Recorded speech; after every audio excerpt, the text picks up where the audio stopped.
At para sa ating mga balita, Donald Trump nagbigay ng ultimatum kay Putin. Pero Vladimir Putin may matinding sagot sa Pangulo ng Amerika.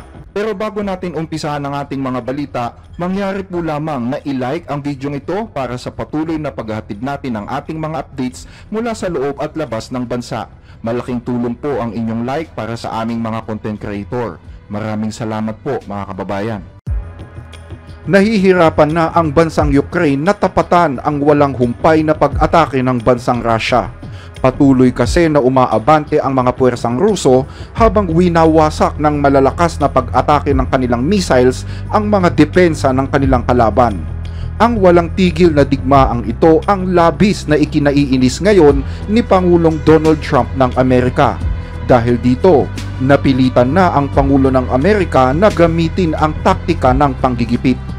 Patuloy ang walang humpay na pag-atake ng Russia mula sa himpapawid sa mga lungsod ng Ukraine. Gamit ang mga drone at missiles, walang tigil na pinatatamaan ng Russia ang iba't ibang target sa buong Ukraine. Kasalukuyang isinasagawa ng mga puwersang Ruso ang sabayang pagsalakay sa bayan ng Kharkiv mula sa iba't ibang direksyon na ang layunin ay pahinain ng husto ang depensa ng Ukraine.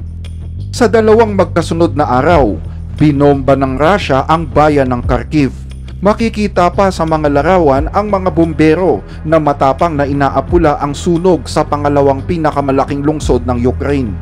Ayon sa mga opisyal ng Ukraine, gumamit daw ang Russia ng dalawang Iskander-M ballistic missiles para isagawa ito.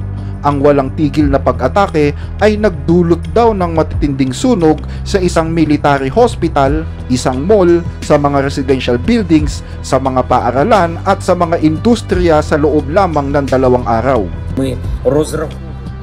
Umaasa kami na ang Estados Unidos, Europa, at lahat ng aming iba pang kaalyado na tunay na nagnanais ng kapayapaan at seguridad ay kikilos para gamitin na ang lahat ng mga kinakailangang paraan. Lahat tayo ay gusto ng matagumpay na diplomasya maliban dito kay Putin. Kaya kailangang ipataw na natin sa kanya ang pinakamabigat na presyon para sa ikasusulong ng diplomasya at sa ikaliligtas ng maraming buhay ng mga tao. Mahalaga ang bayan ng Kharkiv para sa Russia dahil sentro ito ng military at logistics. Matatagpuan ito sa crossing ng 2 pangunahing highway na nagdudugtong sa silangan at sa kanluran, ganun din sa hilaga at sa timog. Bukod dito, 30 kilometro lamang ang layo nito mula sa border ng Russia, kaya't mas madaling mapupuntahan ito ng mga puwersang Ruso. Ang matinding pag-atake sa Kharkiv ay naganap habang pinaghahandaan din ng Russia ang isa pang malawakang opensiba na pinaplano nila sa susunod na mga linggo. Target ni Vladimir Putin na palakasin ang posisyon ng Moscow sa negosasyon ng kapayapaan. Pero laging nadidelay ang usapang ito at hindi na daw makapaghintay si Donald Trump. Ito ang dahilan kung bakit sinabi ni Trump na nadidismaya na siya kay Vladimir Putin.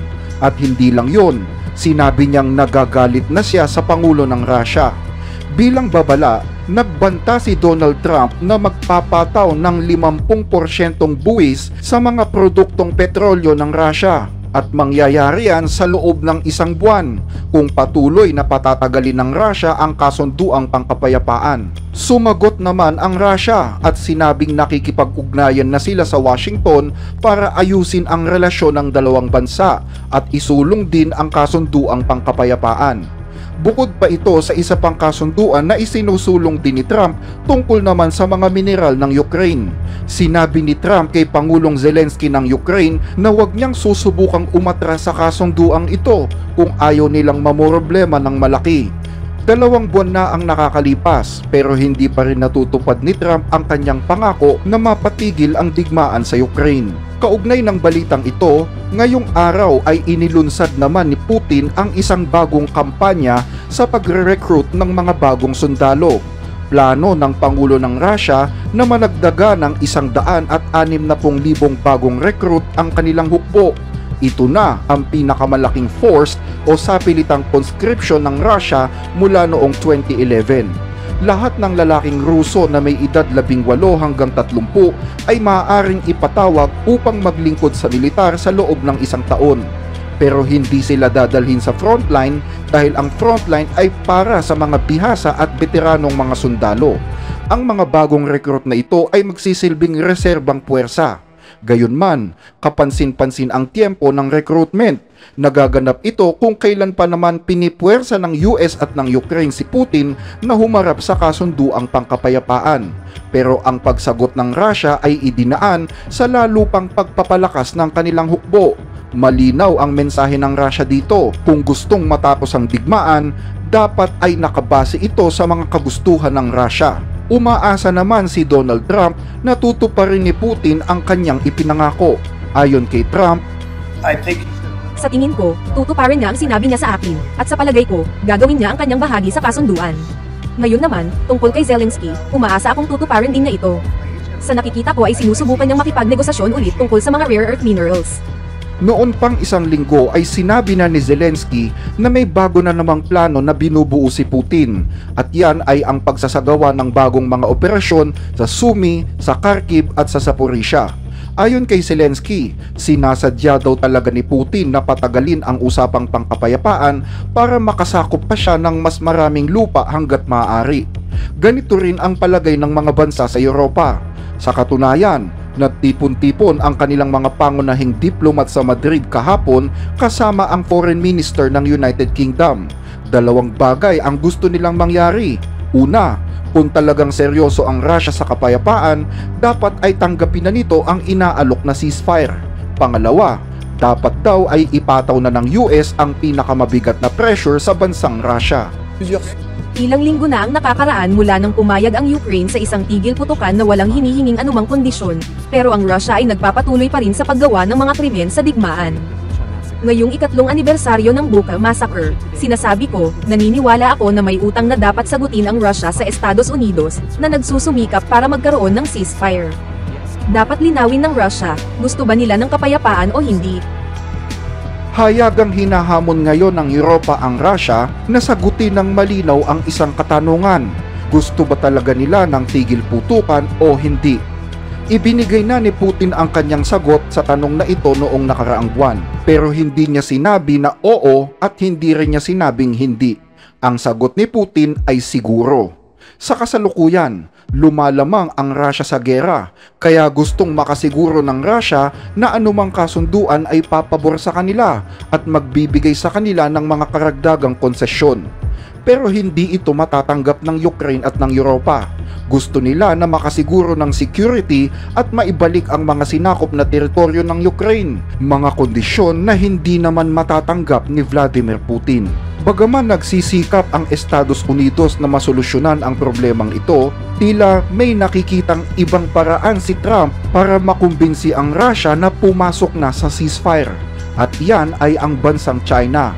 Nasa Moscow kasi ngayon ang Foreign Minister ng China na si Wang Yi para sa 3 araw na pagbisita at pakikipagpulong kay Russian Foreign Minister Sergey Lavrov at kay Pangulong Vladimir Putin. Sa isang interview, tinalakay ni Wang Yi ang usapang pangkapayapaan na inaasahan ng lahat. Ayon kay Wang Yi, Ang mga hakbang tungo sa kapayapaan, bagaman hindi ganoon kalaki, ay dapat palawakin at palakasin. Pagdating sa kapayapaan, hindi yan magtatagumpay kung hindi pagsisikapan, kinakailangang paghirapan para makuha ito.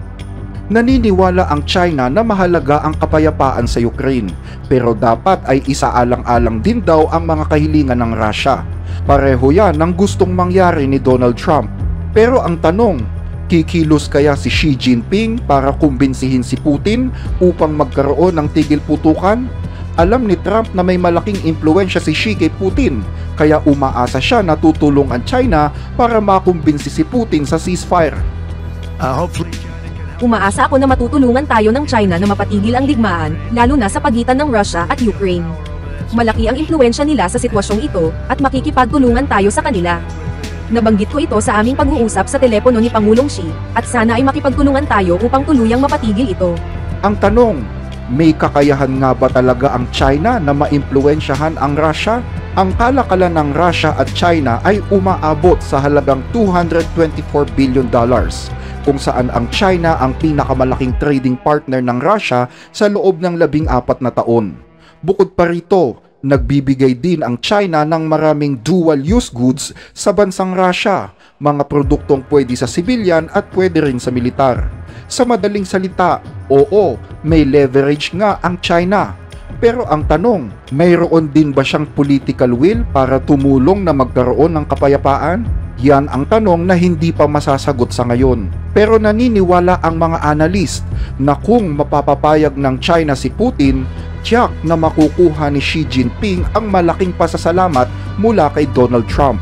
Isang malaking bagay para sa kasalukuyang sitwasyon ng relasyon ng US at China. Matatandaan kasi na naglunsad si Donald Trump ng trade war laban sa China. Kaya kung gusto talaga ng China na maging mabuti ang relasyon nila sa Amerika, malaking tulong sa kanila ang pangungumbinsi sa Russia. Pero may downside ito. Kung matatapos ang digmaan, posible namang mapabuti ang relasyon ng US at Russia. At ang gusto ni Trump, lumawak ang relasyon ng Washington at Moscow habang humihina naman ang relasyon ng Russia at China.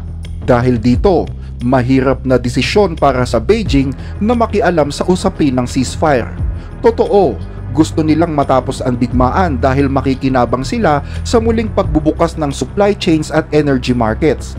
Pero buo ba ang tiwala nila sa Russia na hindi sila iiwan sa ere? Kakayanin kaya ng China na mag-isa kung masusulot ni Trump si Putin?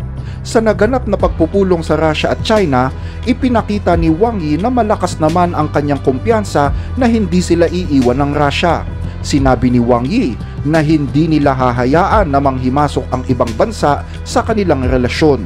Iginiit din niya na ang relasyon ng Russia at China ay walang sinasagasa ang ibang bansa. Tanong ngayon, makakatulong nga kaya ang Beijing para patahimikin ang Russia? Ano ang masasabi mo tungkol dito? Regular naming binabasa ang inyong mga comments, kaya huwag mag-atubiling i-share ang inyong mga opinyon sa mga napapanahong issue. Hanggang dito ang ating mga balita. Maraming salamat po sa inyong pakikinig.